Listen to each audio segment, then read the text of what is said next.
Hello, everyone. My name is Bob Sylvester, Director of Education and Programs here at the Madison Museum of Contemporary Art. I'm excited to welcome everyone to tonight's panel discussion about the past, present, and future of counter monuments. Tonight's panel is presented in conjunction with a sculpture installed on State Street, just outside the museum's lobby doors, entitled Blueprint by Faisal Abdu'Allah. Blueprint was commissioned by MMoCA in 2020 and became part of the museum's permanent collection in 2022. The museum purchase was made possible through a partial gift from the artist and Cora Stone and support from the Gabriel Haberlin Fund. In addition to thanking the supporters, I'd also like us to take a moment to acknowledge the Ho-Chunk Nation on whose land the museum was built. The term counter monument first appeared in an article by James E. Young when describing the works of the German artists dealing with the memory of the Holocaust. Counter monuments, or sculptures erected in opposition to or in dialogue with an existing monument, are designed to encourage a critical response to the past, bring additional historical context, and provide a more nuanced view of history to future generations. Faisal conceived a blueprint as a counter monument, deliberately fashioning the sculpture to mimic that of a bronze statue of Abraham Lincoln by Adolph Weinman, situated at the top of UW-Madison's Bascom Hill. Once heralded by UW Regents as a sign of America's righteous ideals, Abraham Lincoln has been at the center of recent debates between university administration and a growing contingent of students who want it removed. The students point to Lincoln's devastating anti-Indigenous policies and his belief, despite his opposition to slavery, in white racial superiority over Blacks. Instead of arguing over whether the bronze should remain on campus or be removed, Faisal proposed an alternative solution: commission artists of color to create new monuments that represent their own aesthetics, histories, and experiences. Tonight, we'll hear from a few people about this topic, and I'd like to take a moment to let the panel introduce themselves and how their work relates to the conversation about the legacy of monuments in public spaces. We'll start with Devon, if you want to introduce yourself. Yeah, good evening, everyone, and thank you, Bob, and everyone for having me. Excited to be here, excited to share and learn from everyone. My company, Team Henry Enterprises, we've been around for 17 years, based in Richmond, Virginia. I think what's relevant to the conversation today is because of a few projects that we've taken on in the past. One happens to be the most meaningful work that we've ever done. And then one happens to be the most, visible work that we've done. And the most meaningful work that we've done is we've built the memorial to enslaved laborers on the campus of the University of Virginia. But what's gotten the most press and kind of catapulted us into this area of, hey, Devon, we want you to talk about statues is, here in the former capital of the Confederacy, we were the company that took down all of the Confederate monuments, as well as in a few other states and universities. So totaling now about 26 Confederate statues that we've taken down over the South, and it hasn't been without issue, and it hasn't been without controversy, but it hasn't been without a great deal of pride for what we've done.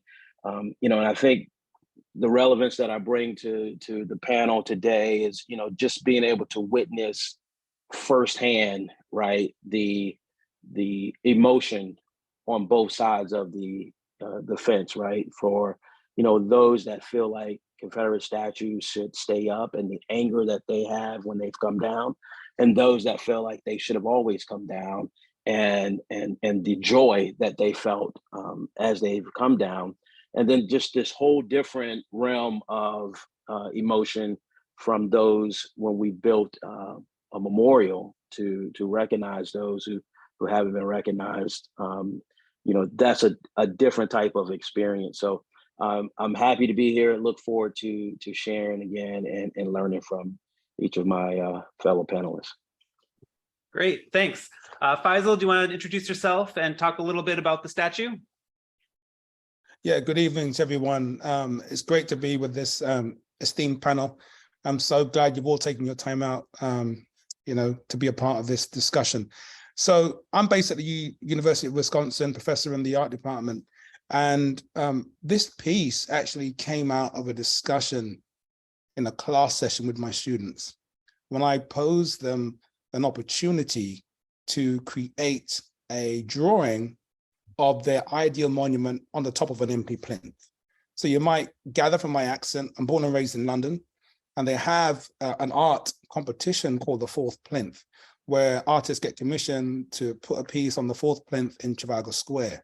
And what was interesting was the level of complexity in these young first-year students, what they were imagining that would sit on top of this plinth. Some were thinking of organic things, some were thinking of performing, some were thinking of removing the plinth kind of altogether. And one thing that came to my mind, and that's the reason why I was hell-bent, in having Devin on this panel, that when people are protesting to remove monuments from some communities, what is the cost to the community? Or what is the cost to remove these monuments? And could that money be better aligned in either creating a monument that is in proximity that would have a conversation with the current piece? And I had a conversation with the curator, Leah Kolb, and with Cornerstone, who were here, and they became more and more engaged about my approach to looking at, objects in the public sphere. And that's when Blu§eprint came into existence. And just to summarize it, Blu§eprint, when you see it printed, has a number 3 on top of the U. And essentially the reason why that is so that you can spell the word Ubuntu from Blu§eprint. And Blu§eprint just basically talks about our shared humanity as human beings.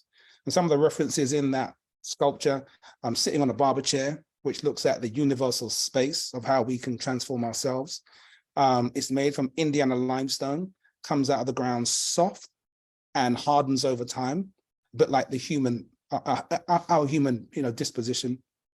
But also it has a soft conversation with the Lincoln sculpture, which is on campus, which has a complicated history, to say the least.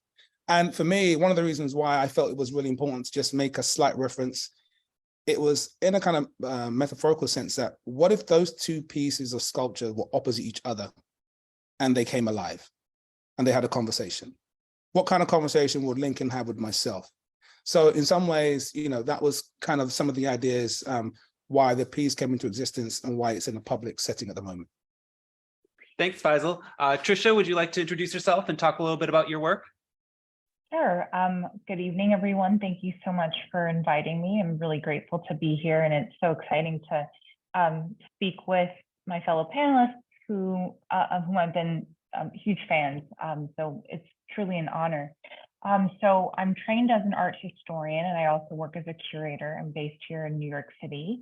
And my day job is I'm a professor at New York University, but I'm also a senior editor and curator at Monument Lab, which is a nonprofit public art and history studio based out of Philadelphia. And at Monument Lab, we work with a number of different institutional partners, as well as collectives, individuals, artists, activists, who really represent a range of different kinds of expertise to foster conversations around what to do with monuments that we've inherited, but also to work together and imaginatively to sort of dream up what our future monument landscapes might look like. And so over the past several years, we've produced a number of publications, guest curated several different exhibitions. What else? There's a podcast that I must plug. I had nothing to do with it, but it's a very good podcast called Plot of Land. We produced something called the National Monument Audit, which I think that we might speak a little bit about during today's panel, that was supported by the Mellon Foundation and assessed America's national monument landscape. So I'm excited to learn from you all and to have this conversation. Great, thanks, Tricia. And Faye, if you want to take a moment to introduce yourself and your work. Sure. Thanks so much for having me. Good evening, everybody. It really is a privilege to be in conversation with all of you, and I'm really looking forward to learning from all of you. I'm based in Bloomington, Indiana, and I'm an associate professor of art history in the art history department and at Indiana University, and I'm also a curator. So I think that part of what my work brings to the conversation is that in my teaching and in my scholarship, I focus on artists' interventions into public and private spaces. And specifically, I've just finished a book that looks at the history of guerrilla tactics in contemporary art. So artists who use the language of guerrilla tactics to intervene in public spaces from the 1960s to the 1980s.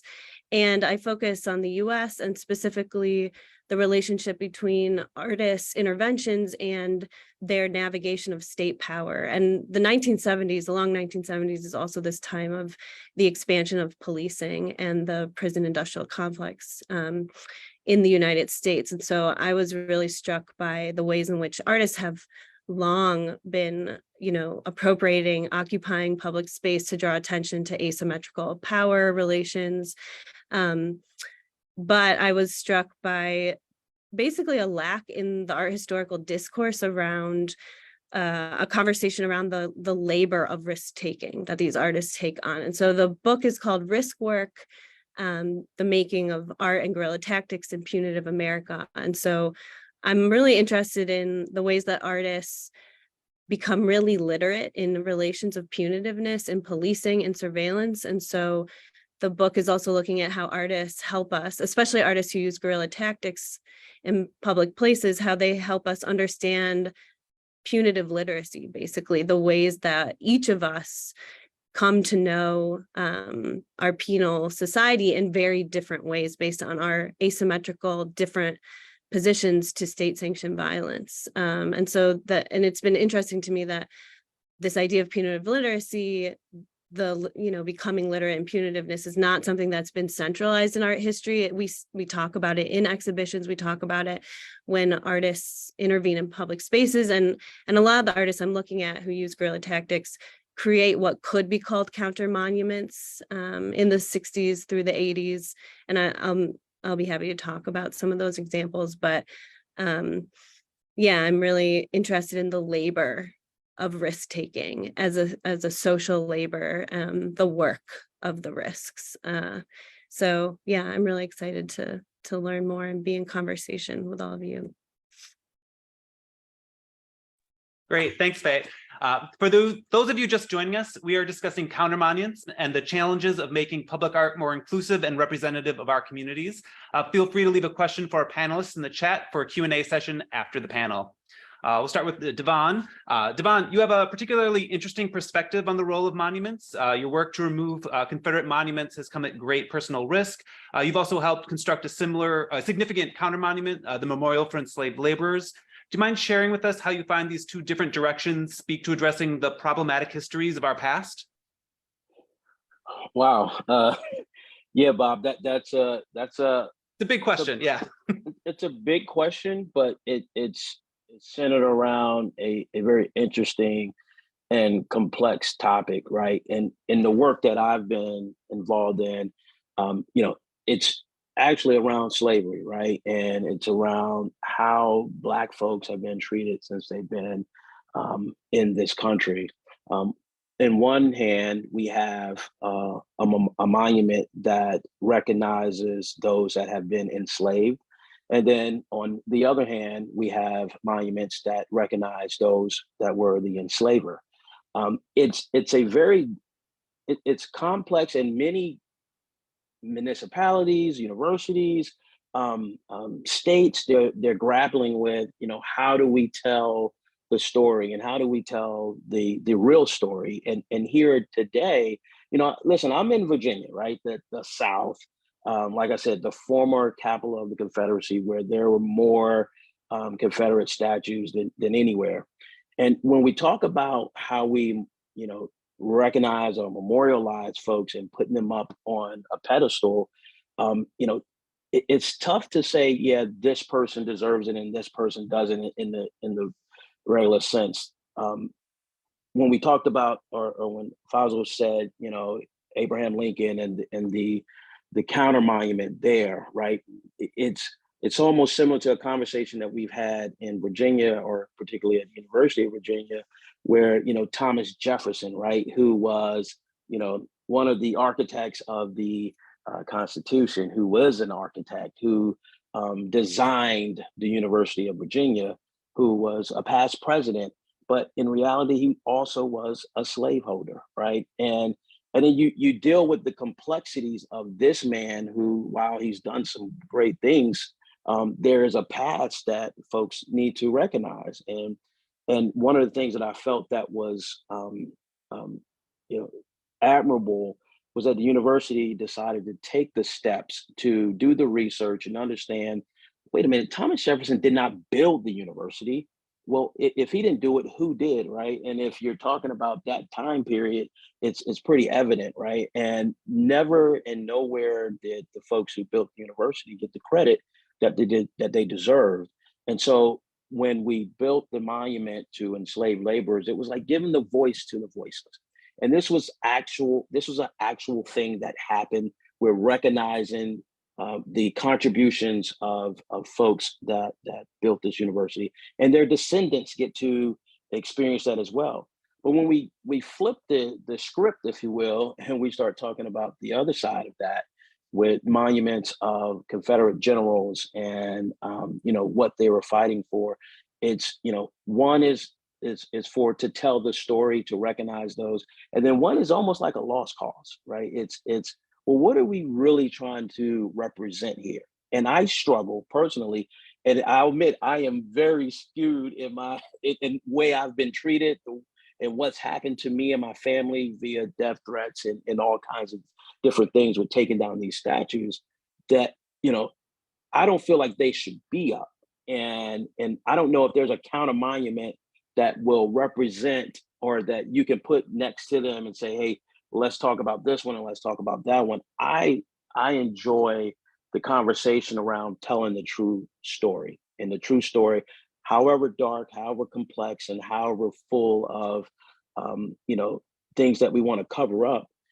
Our monuments have the opportunity to really tell a great story and do it in a manner that's architecturally beautiful, and that folks can really look at this and say, all right, let me take a step back and understand what is this representing, versus just a person, right? And a person who is, everybody has things with them, right? Faisal, I love the monument that you have. I was just at the barbershop today. It is a cultural representation that, it matters.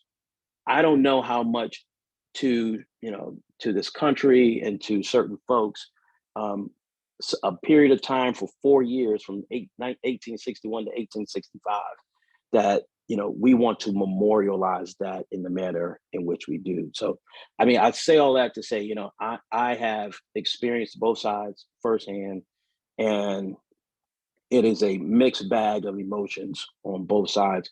I think the best thing we can do as humans, as those that care about history, as those that want to see the true stories told, I think we just have to tell the truth, right? And however that looks, I think we got to be able to do that and face it head on. Great, thanks.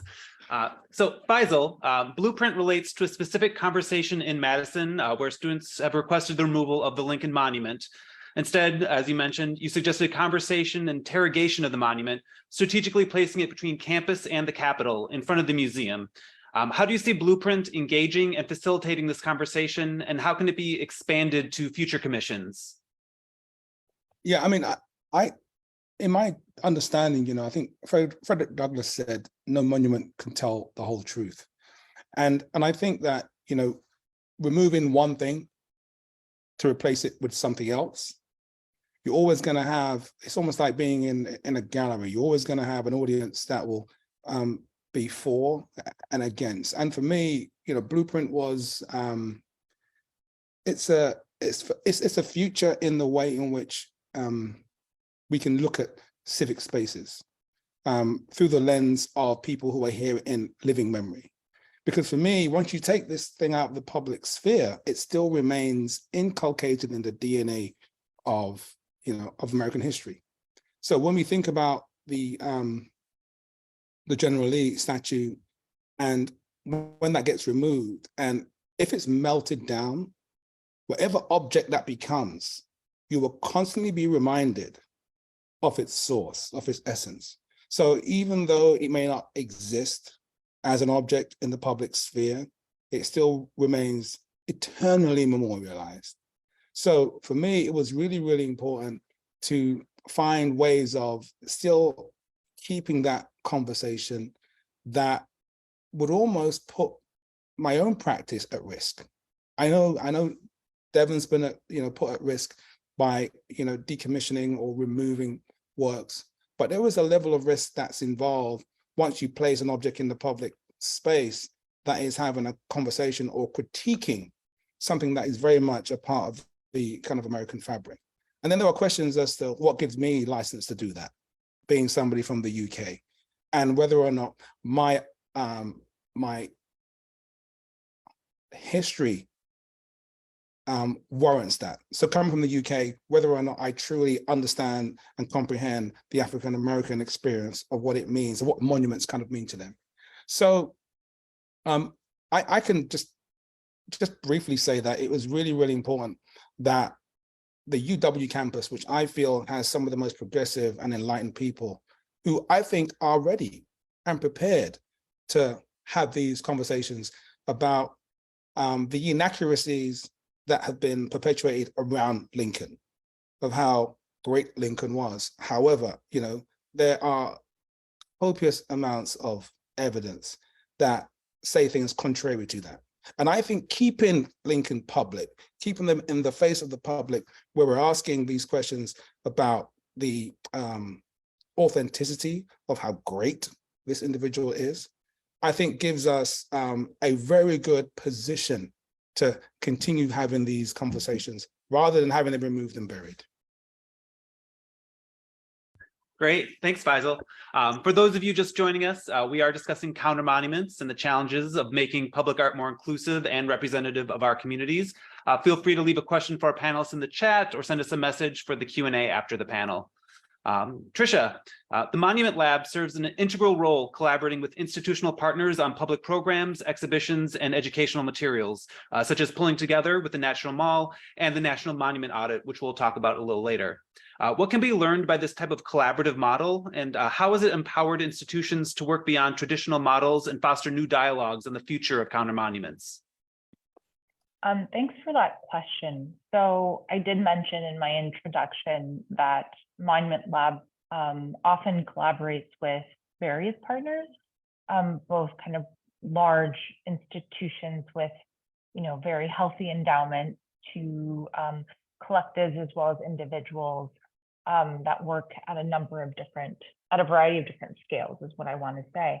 And I think that the advantage of this kind of collaborative work is that it allows for, or rather it invites folks with different expertise, different kinds of experiences, as well as positionalities, to kind of interrogate our monument landscape and or create, new counter monuments, if you will.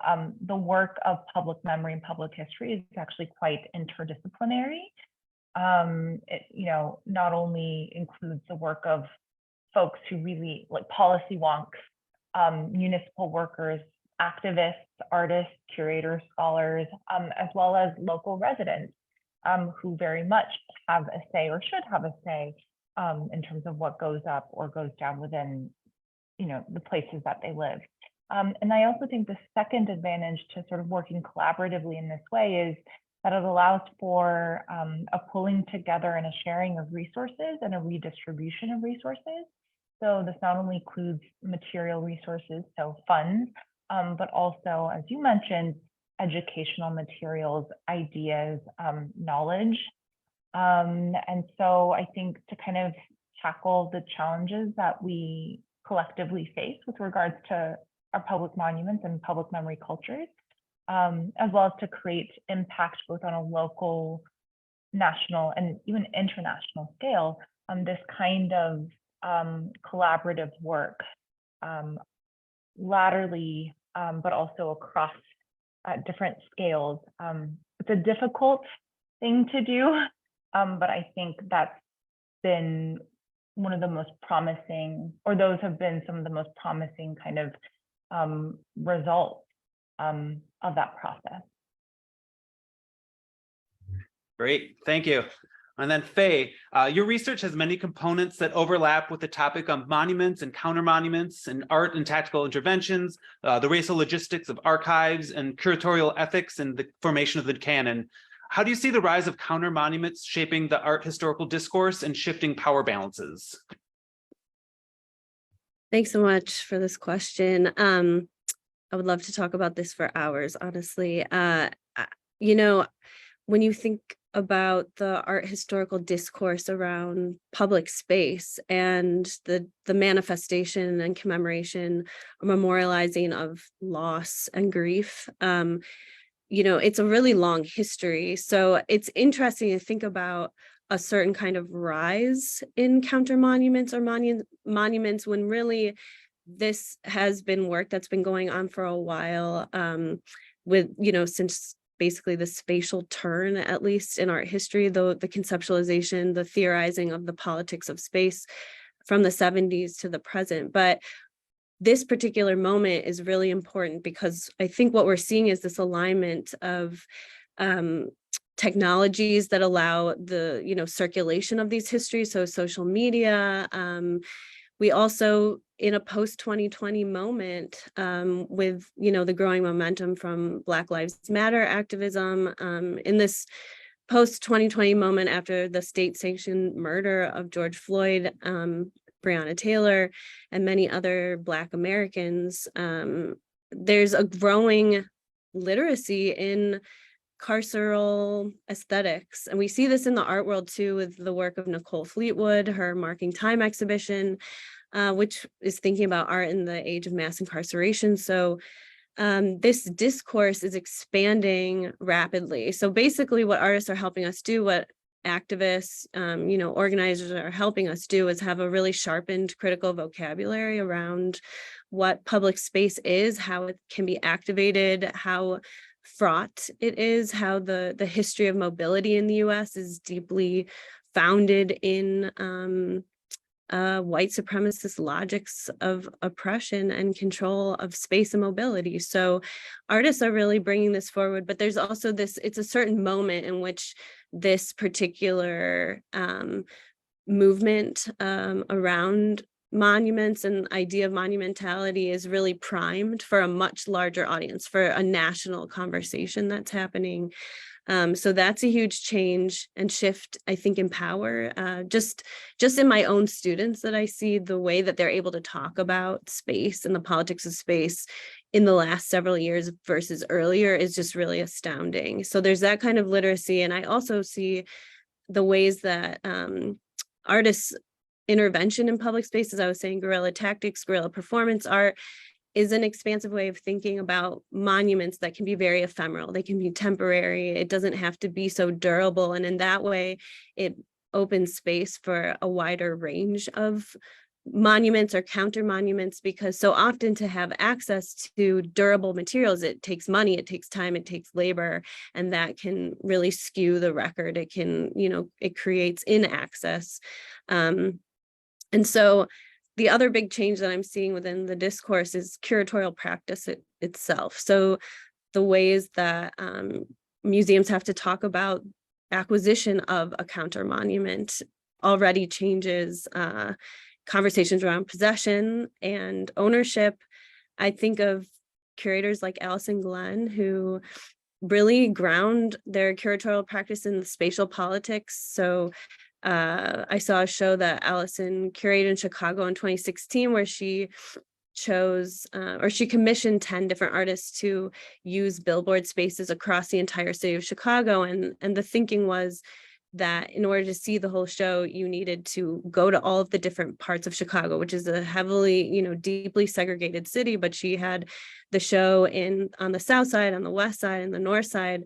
So, and this is, I know, is inspired by this, you know, quote unquote, rise in counter monuments. So there really is a lot of different ways in which counter monuments are expanding critical vocabularies around publicness through these really important conversations around monuments are drastically changing art history, but also just a national conversation around an awareness of the politics of space.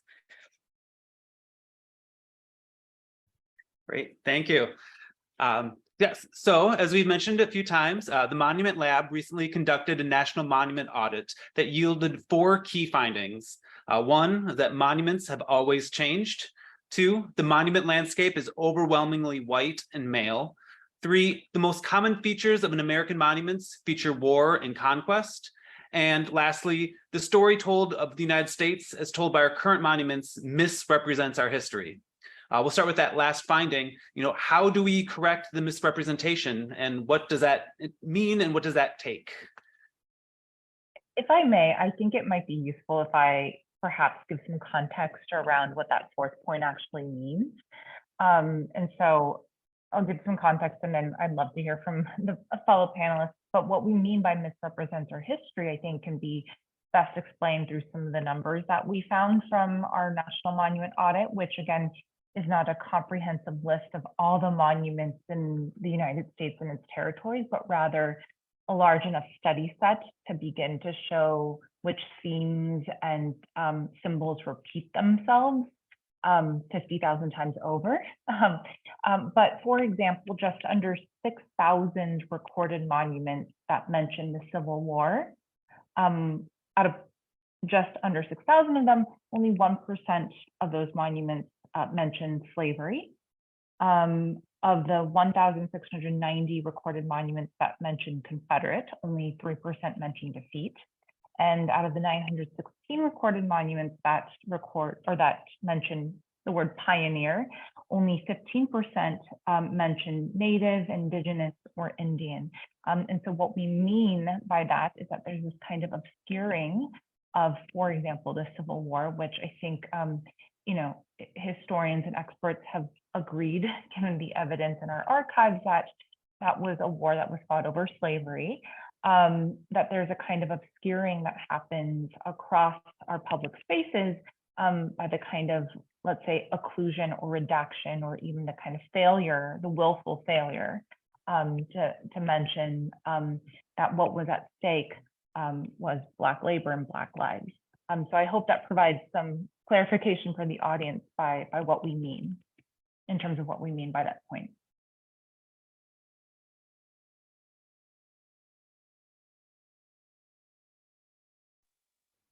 Thanks for sharing. Can I jump in, Bob? But yeah, Trish, thanks for that context, because in my mind, that's exactly the way that I've viewed the the statues in which I've been face to face with. And what's unique about the opportunity that we have today for those that are courageous and those that want to do this is that we have an opportunity to create these monuments that do tell a better and full story, right? So in regards to the types of monuments or the type of statues, the typical granite and pedestal and a bronze statue, I mean, that's played out. I mean, that's a thing. And if you want to, do that, that's fine. But the way you can tell a story through monuments and through just material and do it in a creative and imaginable way, I think those are the great opportunities that we have. When I think about, the memorial at UVA, it is kind of a counter monument, right? Because you best believe there's a statue of Thomas Jefferson on the campus of the University of Virginia, right? And they will never get rid of it for all the things that I described before. But they were courageous enough, and in fact, the students were courageous enough to speak up and say, "Hey, this is not representative of the institution where we are." And so the monument it's a place of gathering. It's a place of reflection. It's just not something that you can just that in the middle of a street or a public space. This is something where there's a timeline, there's water features, there's names on the granite. There's ways that we can do and create that will allow the conversations, that will allow the truth, and it in some regard will allow the recognition for folks that truly deserve it. So I feel like there's a great opportunity here, and I appreciate the context you shared, and hopefully there's more of that. I have a few other projects that we're working on now, and it doesn't just have to be a statue, right? There's a project that we're working on that it was a previous slave quarters that no one even knew what it was, and so we're coming in and we are, bringing it back to life so that folks can actually come visit, see, understand what's going on this time period. And then there's also a narrative, right, to share the timing, who was there, what was going on. And I think those are great opportunities for the courageous and those that really want to tell the whole truth. And I think just to add to that, and I think it's really important that, works in the public sphere should be almost like portals of learning and for celebration. And when I was thinking about Blueprint and I was walking through the quarry of Quarra Stone, and Jim Durham was saying, hey, what about granite? What about Bianco P? He was naming and showing me these different stones, but I felt the stone spoke back to me. And granite was not negotiable. It almost felt it had a level of permanence and a connection with a kind of an institution and an ideology. And marble, very similar, very hard, very cold, and an inability to absorb. But when he showed me the limestone, there was something about its imperfections and its capacity to absorb. And the fact that this thing, when he described it, that it came out of the ground soft and it hardened over time, it took on human properties and took on a property that I really kind of understood. And I just felt I was blessed with an opportunity to create something that was aligned with the time that I was living in, and was something that was aspirational, that didn't reference the common motifs that were embedded in public monuments.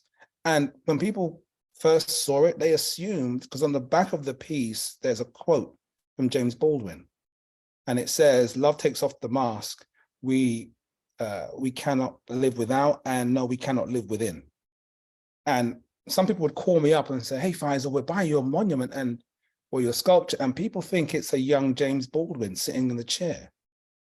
And for me, it was really, really important that people began to meet the piece from various different perspectives, because you meet the work from the back because it faces the street. So as you're walking along State Street, you see the back of the sculpture, which is flat and has the quote etched into the stone. So you don't see the portrait as you're walking on State Street. You have to actually walk around, and then you have a relationship with it. So for me, spatially, that was really, really important. And the way in which it was technically fabricated, that the base is rough and only the hands and the head have been hand carved by the master carver, Martin Foote. So there were many of kind of artistic, aesthetic, material choices that were made to try to convey the complexity and the universality of my own existence and the public's existence. But more importantly, the person sitting on a chair. What kind of chair is that? And oh, the person who knows sees it's a barber chair. So then now it becomes a space of learning, when I'm trying to explain the importance of that universal learning space for young people, me in particular, where that was my first form of space of learning. And showing that that chair is a portal for transformation. And it's same for everyone. If anyone goes to the hairdressers, you have the same kind of experience. So for me, it's about bringing a very personal, humane experience into the public that people can universally have a discussion around. So for me, making it culturally relevant and a part of our lives was really important for that work. I'd just like to follow up on that. This question about the occlusion of the truth that is a part of so many of the historical monuments in this country. And what you were just saying makes me think about maybe one of the, what I would hope for future monuments or statues or, objects in public spaces, that they invite people to ask questions, that it's not just, oh, I recognize this, I know the story, there's one narrative, but that, there's a surprise element, or there's the personal, the connection. And I keep going back to this question from the political abolitionist geographer Ruth Wilson Gilmore, where she asks, what is it that makes people vulnerable? So, because so often the question becomes like, what happened, or, what are the facts? But every time I'm reminded of that question, that's what I try to bring up when I'm doing research or teaching, is, to shift the focus to what is it that makes people vulnerable, and that those complexities, to just start with that kind of question. And so, hopefully it sounds like all of the work that you're doing is really community-based and getting people to ask questions instead of just come and expect to know the answer, or that there can only be one answer. So thank you for doing that. I guess I'll just add on to this, that, earlier I said that the work of public memory, if you will, I think is very interdisciplinary, or it needs to be interdisciplinary, and requires different kinds of expertise. And sort of along with that, kind of what can we do to rectify these misrepresentations? I think it's not just a problem of what kinds of monuments and counter monuments do we build, but really kind of approaching that question of public knowledge structurally. So I'm reminded, for instance, of the United Daughters of the Confederacy, and they really mobilized locally, not only to collect funds to build monuments, but also like lobby for certain kinds of curricula in public schools, the kind of community work that they did in order to really codify these mythologies of that propped up and undergird white supremacy. And so I think, I'm not saying that they're great models for anything really, but I do think that level of organization and structural thinking is the kind of work that we need to be doing. So, I think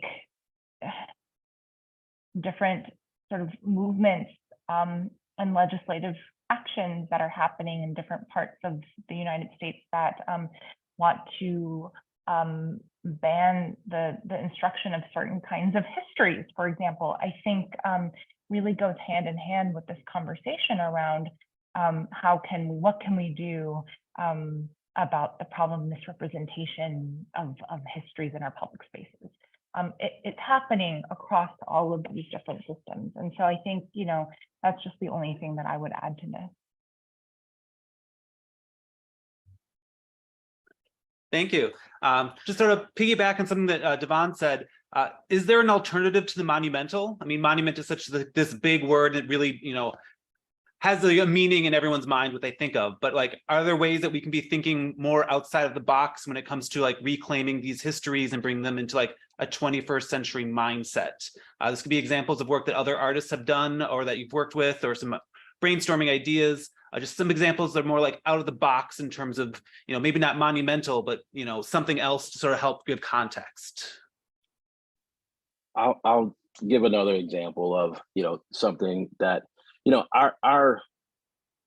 our company was, based as, basically just a general contractor. So we build things, we renovate things, we tear things down. But, here over the last few years, I've become very intentional about the type of projects that I want to take on and the opportunities that we've been given. I've been extremely blessed to have folks reach out and say, hey, we want Devon to be a part of this, based on some of the work that we've done and the fact that others said that we would never get work again just because of the work we've done. I'm extremely appreciative of those that reach out to us. And one of the opportunities that we have now, and in fact, it is being, I don't want to say sponsored, but the Mellon Foundation has provided funding for this project. And in Richmond, there's a community called Jackson Ward, where it was like the Harlem of the South, and very thriving African-American community where, businesses, schools, just a really thriving African-American community, which was basically, and it's not as common, it was basically destroyed because they ran the interstate through the neighborhood. And we've seen this story in other communities before. But what's come of that is a project that was created by the Moon Sisters, and they have found there was a man by the name of Skipwith Roper, who was the first African-American homeowner in Jackson Ward. And they found that home, and we're working with them to replicate that home and also add a context museum alongside of it. But it's another opportunity for us to in community to share and show, this didn't look like this before. Here's how things were, and here's how things got to where they are today. And being able to tell those truths, being able to tell that story is something that we are very proud of. I'll jump in, just thinking about this question of the alternative to the monumental.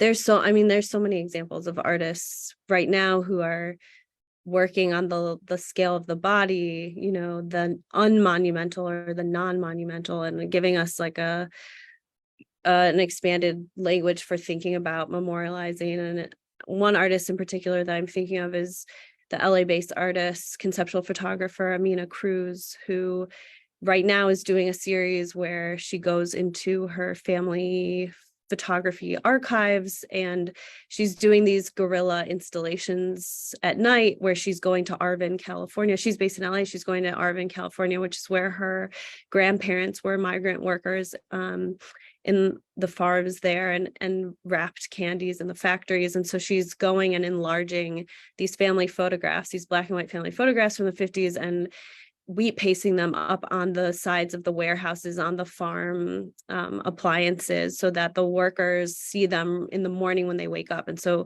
for her, she's thinking of this as a ritual of love, as a kind of memorializing of her ancestors, the work they did there, she likes the kind of risky trespassing on what is now private property. And so she's thinking a lot about what it just means to go and embed images somewhere else, and to have people ask questions about who are these people, why are these images here, but also they're really beautiful. Like, it's a way of bringing a kind of joyfulness and a familial kind, warmth to these spaces of work. So, and these are ephemeral. She doesn't know who sees them. She doesn't know how long they last. And that's important to her too. And she has to do it very quickly and then leave, because there is a possible punitive consequence. So I just really appreciate the idea of these more ephemeral, very personal stories put into public spaces without a resolution. It's not about making a very clear political statement. It's more about the intervention into a public space that reroutes how people are existing in that space, or what they're even thinking about, or think they're able to think about in that space, how it might conjure thoughts of their own family, which would otherwise maybe be compartmentalized in that kind of time and space. So that's just one gesture that I'm thinking of right now, of kind of bumping up against the very monumental, the very durable, the very public intervention. I just want to build on what Faye is saying. I think the most interesting ideas are coming from contemporary artists. And I think that the works that I've seen that have been most inspiring are ones that kind of are very experimental in terms of the material and temporal dimensions of their sort of monument making. For example, I really love, Faisal, your explanation of why you chose limestone and the ways in which it sort of shifts and speaks to you or spoke to you. I thought that was really beautiful and moving. And I would, encourage the audience to just look up the work of, artists like Rafa Esparza or, Keon Williams, who really refuse these mythologies of endurance and permanence, and instead kind of think about creating rituals and moments within particular time and space that foster kind of the coming together, if you will, rather than creating an expectation for longevity and kind of, creating an aesthetics or working within an aesthetics of heroism, if you will. And so I find that those monumental strategies and those strategies of public memory are the most moving, and I think symbolically effective, as well as sort of, imaginative in the kind of, possibilities for worlds that we might see and we might create. So again, I totally, I love what Faye said about material ephemeralities and the different temporalities that from the different temporalities that emerge from that. I think this one thing that I saw that I was, it warmed me, and it was the fact that Sonics was coming back into the public arena, and I think it was showing Banfield's public piece of Biggie Smalls, and I thought, and I could just imagine the kind of audience that would, that would go and, and just be present and be listening to this sonic piece that was in a public setting, because we always privilege sight, but we don't think about, sound, sonics, because sonics plays an important role in my work. The fact that it's not something that is really tangible, but it's something that more has a more kind of immersive experience, and it touches our senses in very, very different ways. So I think showing Banfield, for me, it was a really important point of departure as we think about representation and sonics in the public sphere. All right, we're running down time. For the last question, it actually refers back to that first finding by the National Monument Audit, that there is great hope that monuments have always changed and the narrative is not set in stone. I'm pretty sure there's a pun in there somewhere about statues in stone, but we'll go with it. And what is the path forward, given that we know that, monuments will change and will always change? I guess just going off of what Faisal was saying about sound, I'm just wondering, I'm thinking too about how ocular centric, the emphasis on the visual, the visible. And I recently was just really inspired by this novel, The Furrows by Namwali Serpal. And the opening line is, I don't want to tell you what happened. I want to tell you how it felt. And I just keep thinking about that. And I'm wondering, if maybe one way forward is having that always be part of the conversation, not what should this look like, what should the monument look like, but what should it feel like? What does it feel like to remember this, or to be, as you were saying, very present? Who is this for? Who would be most present?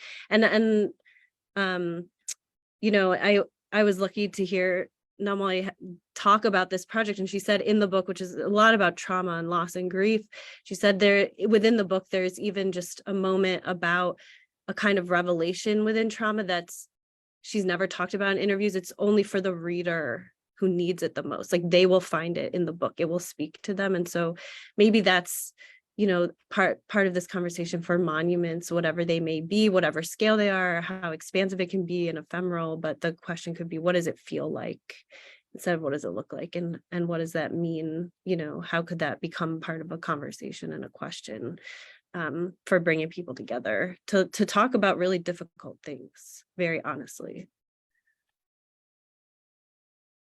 All right, well then in the interest of time, I think we will thank you all for attending tonight's virtual panel. I'd like to thank our panelists, Faisal Abdu'Allah, Patricia Kim, Devon Henry, and Faye Glazer for sharing their insights into this topic, and raising a lot of interesting points about counter monuments and the way forward.